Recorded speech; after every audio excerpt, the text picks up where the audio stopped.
I'm reminded of a quote from Shakespeare, and it's a line from Hamlet, although strangely enough I think it would be appropriate in today's times. To take arms against a sea of troubles, and by opposing end them. I think that very much sort of encapsulates the concept of the American Revolution. I know there are a lot of things that are written about or produced and distributed via the media to us today to tell us what is dangerous, whether it's on the right side of the media or the left side or whatever they call the middle. But the press is a very dangerous thing. We won't talk about the press right now. What I want to put forth and ask you to consider is, where are we now as a country? As you look at all the laws and decisions being made by the executive branch and the inactivity by the legislative and the judiciary branches, although the judiciary is doing a little more than the legislative, but very much is becoming a place where one individual is making the decisions for us, and no one is really trying to stop him. They put up a front of wanting to stop it, but when it comes down to actually stopping it, they don't do anything. They stand down for fear or whatever, this thought that they will be unpopular or disliked or whatever it may be. They stand down.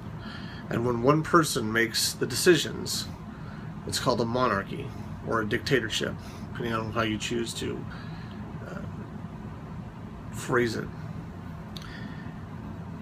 And our country was established and born from a revolution where a group of people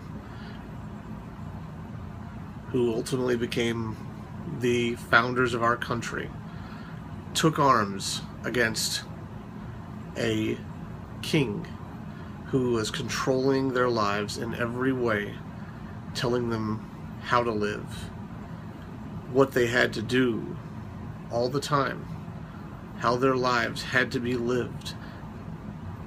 And they wanted freedom. They wanted liberty. And you look at now how so many people are trying to work to maintain control of their weapons. There's so many battles with it. In Texas, there's a lot of battles. There's battles on the national scene. There's press talking about how there needs to be more gun control laws, and so many people fighting for the right to maintain the right to bear arms, because it was one of the things that was established. And one of the reasons it was established was because, or in the case that the government ultimately turned in to something that resembled what England was.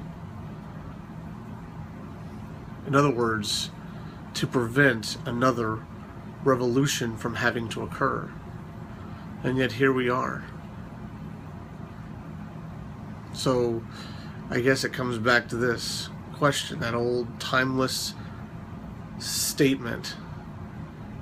Have we learned from history, or are we repeating it? Blessings.